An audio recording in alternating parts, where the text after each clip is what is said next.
Xin chào tất cả các bạn đến với kênh Cơ Khí Phong Gen 79. Hôm nay mình sẽ sửa chữa cùi thơm Rainier này nha các bạn. Cái này nó Rainier nó bị mòn rồi các bạn. Bây giờ mình sẽ thay cái Rainier này nha.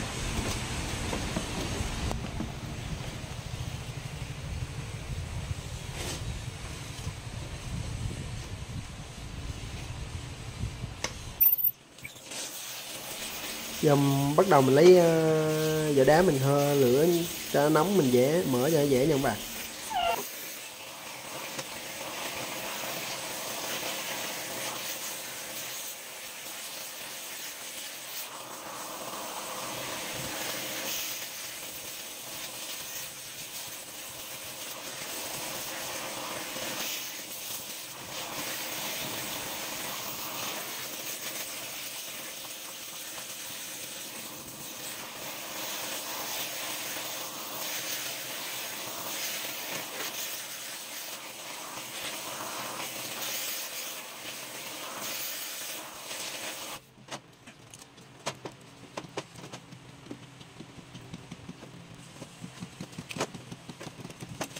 Cái cùi này người ta chạy ra ngược nha các bạn.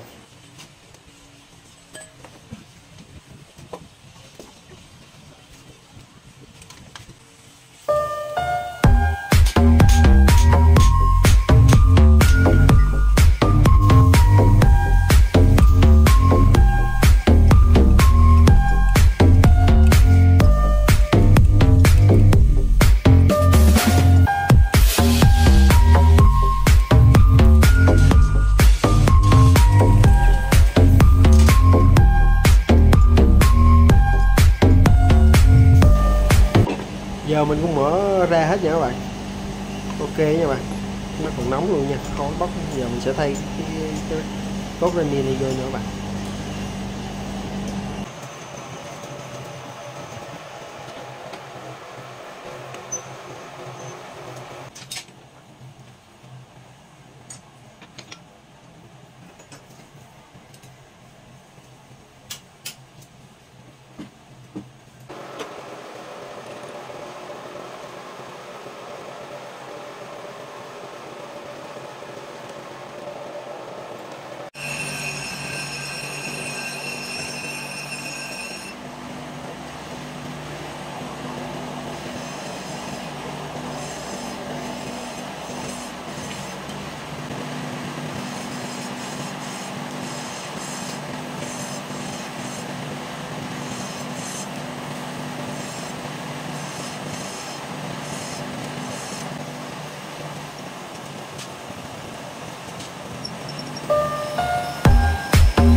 Giờ mình chạy ren nha các bạn, chạy ren ngược là ở trong mình mất, mình chạy ra nha các bạn.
Ok luôn nha các bạn, giờ chạy cũng xong luôn nha.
cái ngàm đây bây giờ nó dập vô máy nha các bạn. Đó, bên đây là phía dập vô máy.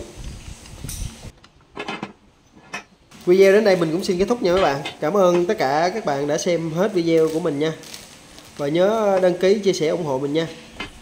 Chào tất cả các bạn, hẹn tất cả các bạn video sau nha. Bye bye.